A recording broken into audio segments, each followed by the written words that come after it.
Hello friends, today we'll discuss about how does static friction behave on an inclined plane. Okay, this is an inclined plane.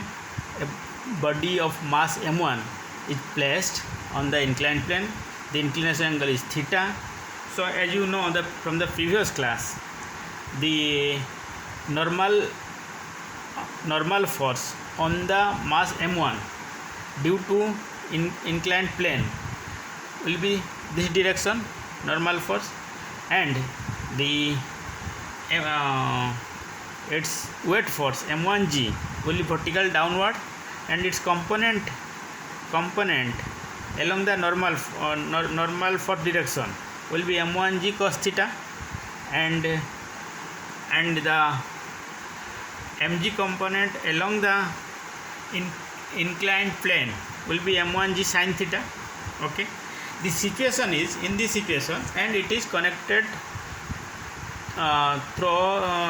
connected to m2g, connected to mass m2 through a string and a pulley, and condition is both pulley and the string are massless. Okay, so and the situation is the m1 body m1 is about to move downward direction. It is in rest, but the intention to move downward direction, its impending motion is downward direction.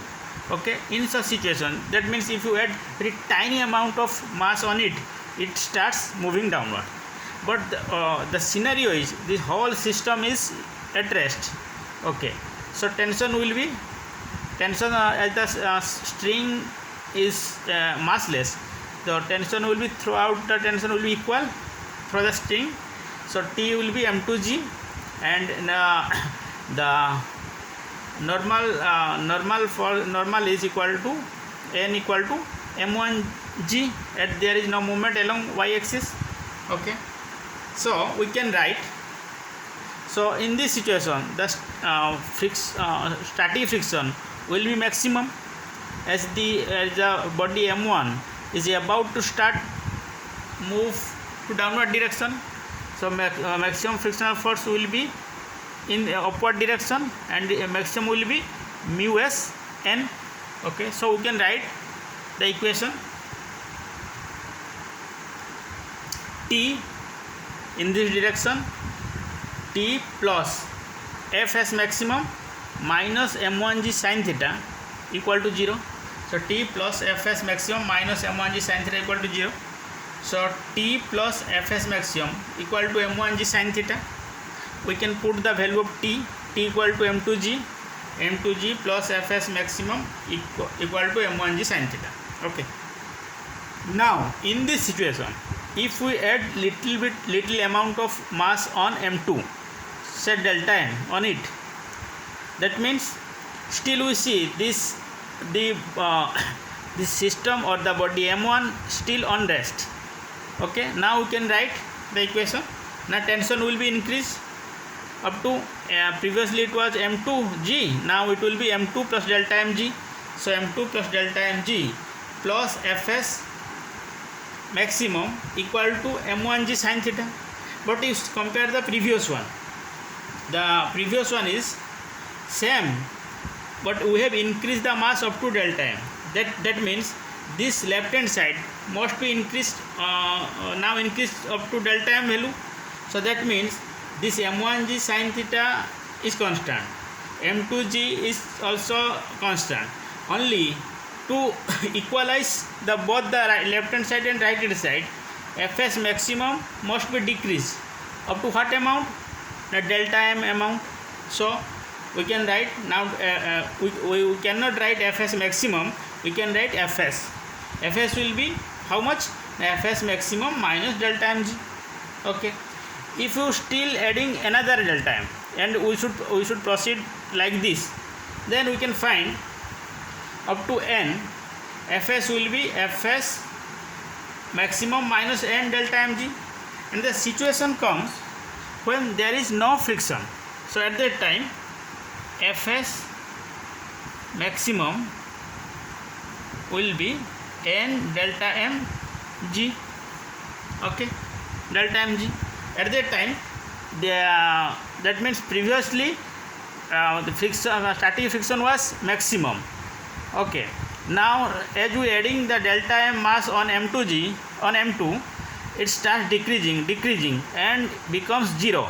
Okay, at that position, okay, the tension will be how much? Now m2 value will be how much? M2 plus n delta m g. N delta mg how much? Fs maximum. Now the tension has increased to T plus Fs maximum. First, when the static friction is F maximum, the tension was T. When the static friction was is 0, now the tension become T plus Fs maximum. Similarly, now that there is no friction, if we start adding still further, like we had previously, delta m, now instead of friction force this way, it will now start appearing in this direction. Okay, like previously. So as we go on adding delta m, its value also increase and still increase up to when Fs will be maximum, Fs maximum. Okay, but at that time tension become T plus 2 Fs maximum. Okay, this is the scenario. In this situation, the system will still as rest. There is no movement of m1 or m2. In this situation, if you plot the graph, whatever we find, if you plot the graph,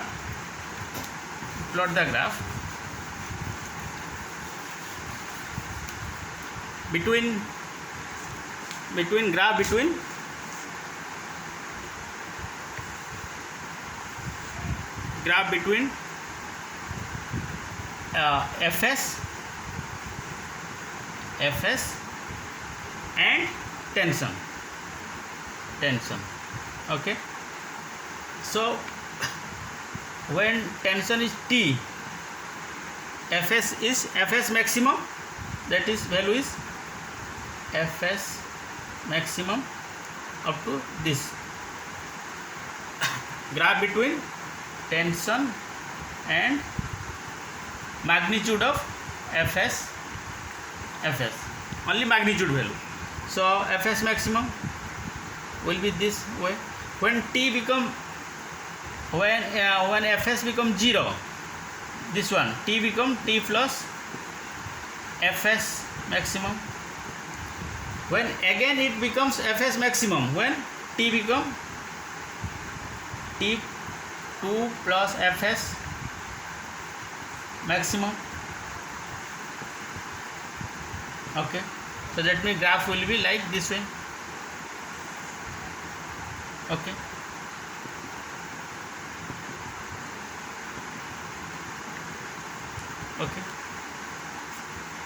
this previously it was maximum Fs maximum in upward direction, starts decreasing to 0, then again it rises to 0 to again Fs maximum to downward direction. Okay, so this is the all about for today's class. Thank you.